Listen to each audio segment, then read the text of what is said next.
मैं इस वक्त आगरा के ट्रांजमना में मौजूद हूं और इस समय संकट मोचन परिवार की ओर से यहां पर एक धार्मिक अनुष्ठान का आयोजन किया गया है, जिसमें मेरे साथ में आचार्य श्री बद्रीश जी महाराज वृंदावन से आए हुए हैं। हम उनसे जानकारी चाहेंगे कि सनातन धर्म संस्कृति के संरक्षण के लिए हम किस तरह की पहल कर सकते हैं, युवाओं की क्या भूमिका हो सकती है और संतों की जो भूमिका है वो किस तरह की हो सकती है इस अच्छे और व्यवस्थित राष्ट्र निर्माण में। महाराज जी, आपका स्वागत है। सबसे पहले तो बहुत बहुत धन्यवाद। संस्कृति टीवी परिवार को मेरी तरफ से बहुत बहुत शुभकामनाएं। महाराज जी, सबसे पहले मेरा एक सवाल है कि हम एक अच्छे राष्ट्र की निर्माण की बात करते हैं, उसको साकार रूप कैसे दिया जा सकता है? उसमें हमारे युवाओं की, हमारे बालकों की, हमारे अभिभावकों की, सभी की समान भूमिका है। यदि अभिभावक संस्कार युक्त तो होंगे, जैसे वो प्रातःकाल ब्रह्म मुहूर्त में उठेंगे, समय से स्नान करेंगे, भगवान के सामने अगरबत्ती लगाएंगे और उसके बाद पूजा पाठ करेंगे, सुंदर जैसा अच्छे से अच्छा आहार है उसको ग्रहण करेंगे, तो निश्चित रूप से बच्चे भी उसी का अनुकरण करेंगे। ये तो हुई बड़ों की भूमिका। और जो हमारे मध्य में जैसे युवा वर्ग है, युवा वर्ग को चाहिए कि हमारे बड़े बूढ़े बुजुर्ग जिस परंपरा को अपनाते आए, जिस संस्कृति को अपनाते आए, जिन संस्कारों में वो जिए हैं, उसको हम अपने जीवन में उतारने का प्रयास करें। यदि हम ऐसा नहीं करेंगे तो आगे आने वाली जो हमारी पीढ़ी है, फिर उस पीढ़ी को वो कैसे संस्कारित करेंगे।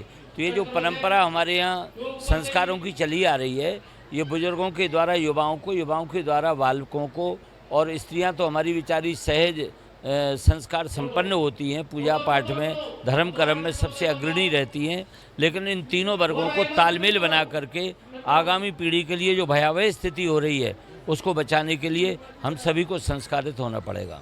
महाराज जी, एक सवाल है, सनातन धर्म की ताकत और इसका मूल क्या है, जिसके बूते पर हमें बल मिलता है, क्या ताकत?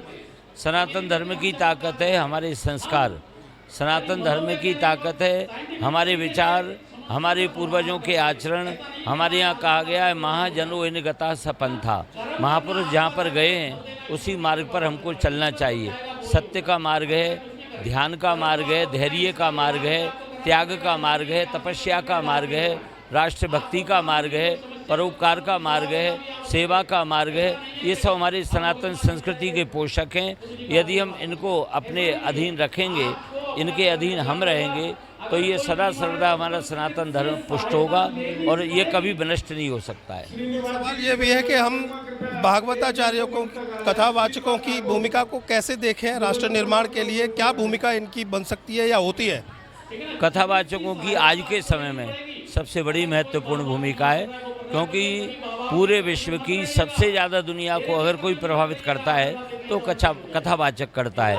भले ही वो बड़े टीवी चैनलों पर ना आता हो, छोटे चैनलों पर आता है, मध्यम चैनलों पर आता है, या फिर अपने यूट्यूब और फेसबुक के माध्यम से आज संपूर्ण कथा व्यास ये पूरे समाज से जुड़े हुए हैं, हर तरह के समाज से जुड़े हुए हैं। हर भाषा भाषी हमारे कथाकार हैं और वो अपनी भाषा के प्रभाव से पूरे समाज को प्रभावित करते हैं। उनको चाहिए कि वह भारतीय संस्कृति, भारतीय सभ्यता और राष्ट्र प्रेम का संदेश हमारे युवाओं को बुला करके दें।